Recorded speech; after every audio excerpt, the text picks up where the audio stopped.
All right, guys, welcome back.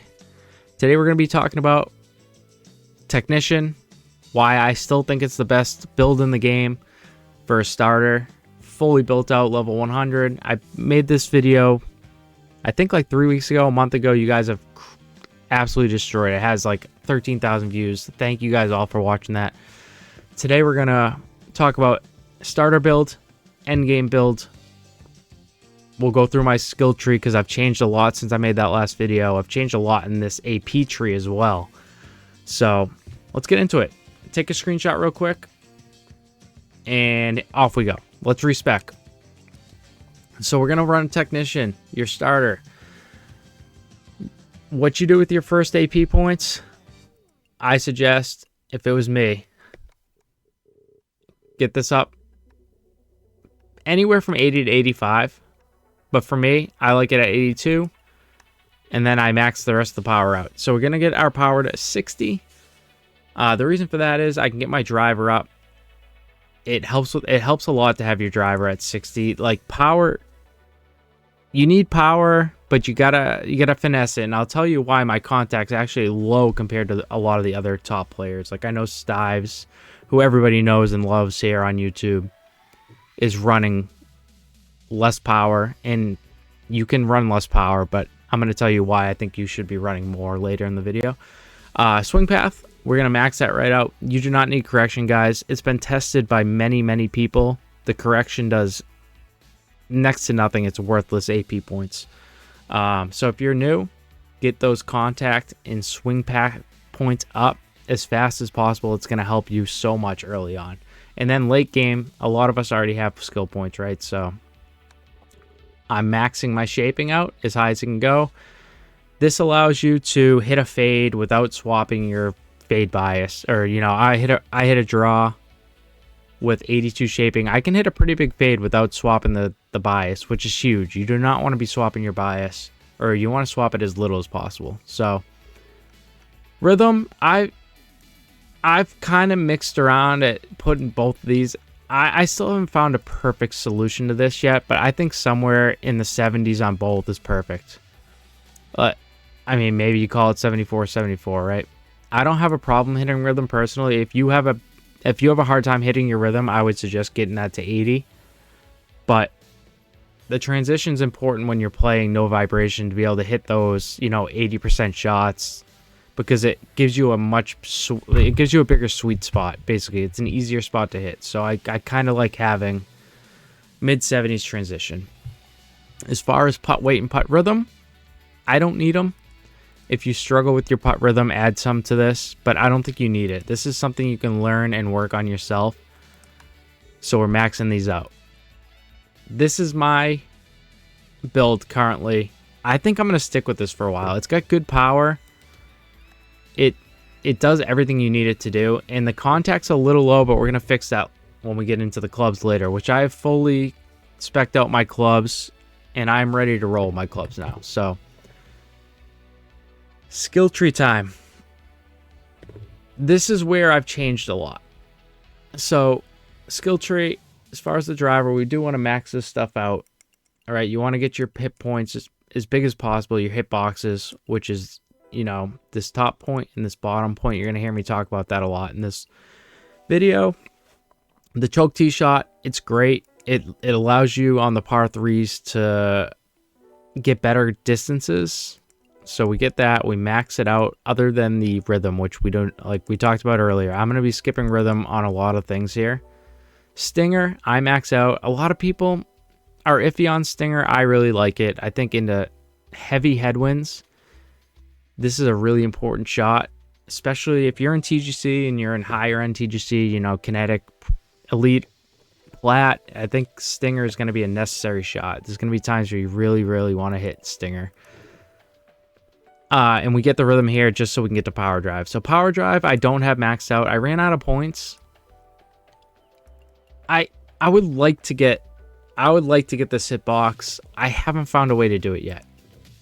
In the future, will I? Maybe. Because it is a tough shot to hit, but those extra 12-13 yards you get is very handy, especially as a lower power technician player. It comes in handy on some of those par 5s. Moving on to the approach, guys. This is the most important one, actually. As far as like your regular skills, having these these right here increase your hitboxes so much on approach shots. It's actually insane. Choked approach, I played around with it. I really like it. I didn't think I was going to like it, and I didn't have it on in the very first skill tree I showed you guys, but it's a quality shot, so we get it. We don't get the rhythm, though. Off the deck, I took this out of my build. I originally had it. It's so hard to hit. I was getting myself into so much trouble. I just figure there's really no point. It gets me into way more trouble than it's worth. So, for now, off the deck is out of here. Moving over to this side. Spinner, one of the best shots in the game.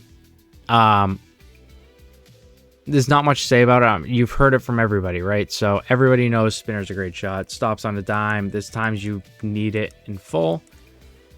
And we do get the rhythm because it's more important on these short shots to have good rhythm. So we get that. Runner, we only go through to get spinner. So I know I'm kind of working backwards here. Runner's a shot you're never going to hit. Or you should never hit. I should just say that.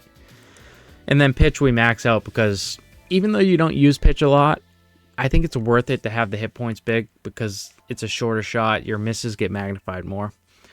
Punch shot, we don't use it. Nobody uses it.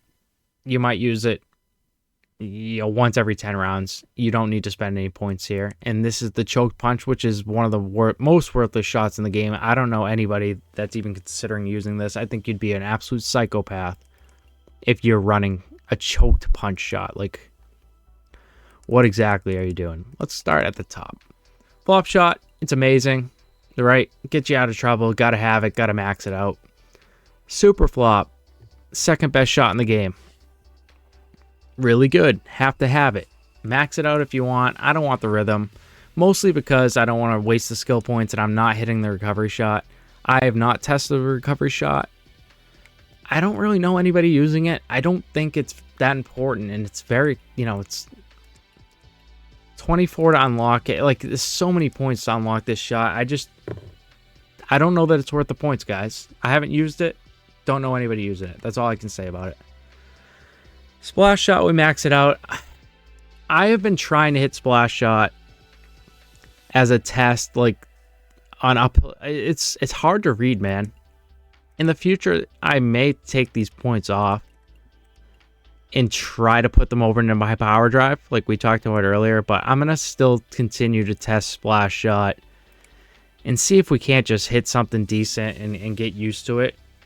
But the jury's out on splash shot for me right now. Blast, you don't need it. I mean, you don't need it.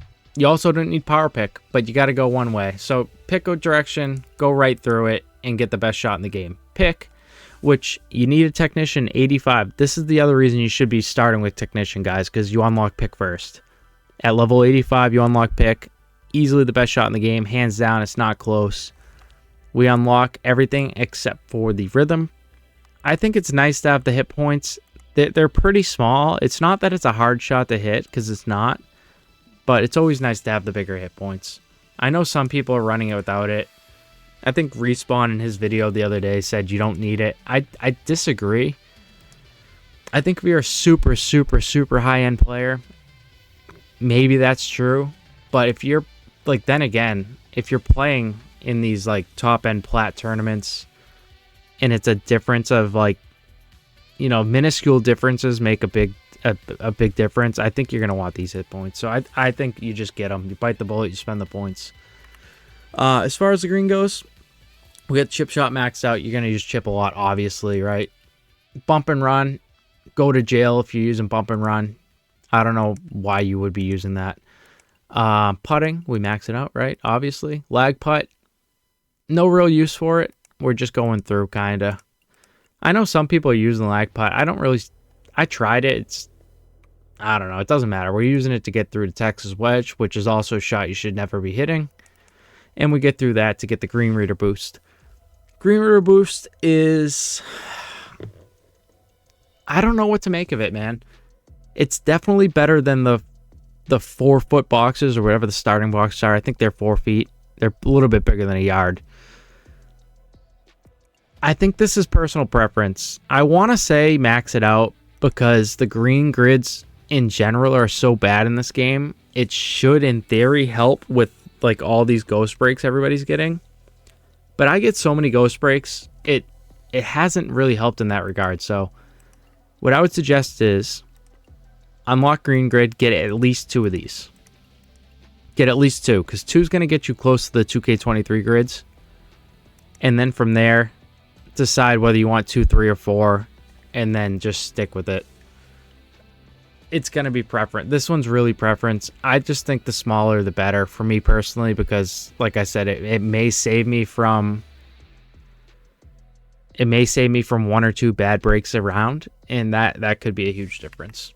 And then the clubhouse pass, which you need, you can unlock this for free, the tie spinner, which is a pretty useless shot. There's only a few times you'll ever use this, but then you have to pay for the clubhouse pass to get it unlocked, which is absolutely insane, but it is what it is. It's not really a useful shot anyway, so it doesn't matter. Okay, that's that. That went on a little longer than I wanted it to, but what we're going to do now is go into a golf bag, which I'm going to move my face out of the way, so stand by. Okay, bye-bye face. We got the clubs up. This is what I didn't have maxed out before, but I do now. So we talked about the power earlier, right? We had 60 power, and I said maybe the contact's a little bit low, but for the driver where you really want the power, we're going 5 power fittings plus 20. That's standard, right? Everybody's doing that. That's not crazy at all. It goes 289, which is great. It rolls out to like 310, 315. Like, that is plenty of power. So that's what we're doing there. We're also doing that on 3 wood. We want as much power as possible on our long clubs. Then we move into our irons, which, yes, I'm running 2K irons. I don't really care, guys. I don't care about what they look like. And what we run here is 4 power, and then we run whatever this is. I think contact. So 4 power and a contact, which gets our contact to 86. It's not perfect. It's a little unforgiving, but the points are still big enough that you can hit your shots. That's 2 of them, by the way. Contact to 90. You can still hit your shots. It's good. I wanted it at least 90. 90, 94, something like that would be great, but then you're taking 4 less power away on the AP side of things, which is, I think, maybe just a little too much. But then I go into my pitching wedges, my pitching wedges.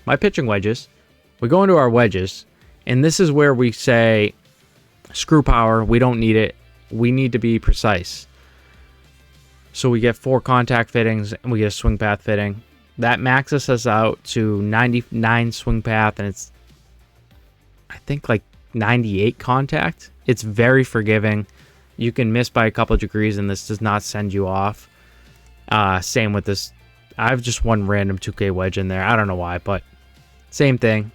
It goes 92 yards, which is good. I like the fact that I have a short wedge in here, because I can bring this back to 60 yards and just partial these 60 yards. They like one hop stop. It's a great little club. If you watch me play, you'll see me hit the shot a lot. I like to lay myself into a good position where I can hit these wedges. That's where you're going to score the most. So we do that. Moving on to the putter, guys. We just split it. Putt contact, putt path. And then the ball. We don't run anything on our ball. Default balls, TGC doesn't allow them, so I don't mess with them. I don't even know where to suggest a good ball, so I can't help you with the balls. But this is my bag. Take some screenshots along the way. This is probably what I'm going to run. I did run for a little while 4 wedges, and I took out the 3 iron, so I was running 2 iron, 4 iron, 6 iron, but I just found too many holes in the bag at the top where you really wanted options. The other thing with this is you'll notice there's a lot of big gaps. So like this 257 to 234. But with the choke shot, like this 3-wood will choke down to 250. So you're only getting a 15-yard gap there. This 2-iron chokes down to, I think, like 229. So you only have a 6-yard gap here. There's a lot of clubs that look like they have a big gap. Like this 4-iron to 6-iron gap is the biggest one in here, right? It's like 20, whatever that is, 23 yards. And with the choke shot, you can kind of narrow that down to 15. It's still kind of a big gap, but it's not that bad. And then moving down, you can choke yourself into 5-yard distances on basically every single club all the way down to this gap, which is kind of big, but then I can just hit a partial. So it doesn't really matter. Anyways, I feel like this video has gone on a lot longer than it should. If you guys have any questions, leave them out in the comments. If I missed anything, please let me know.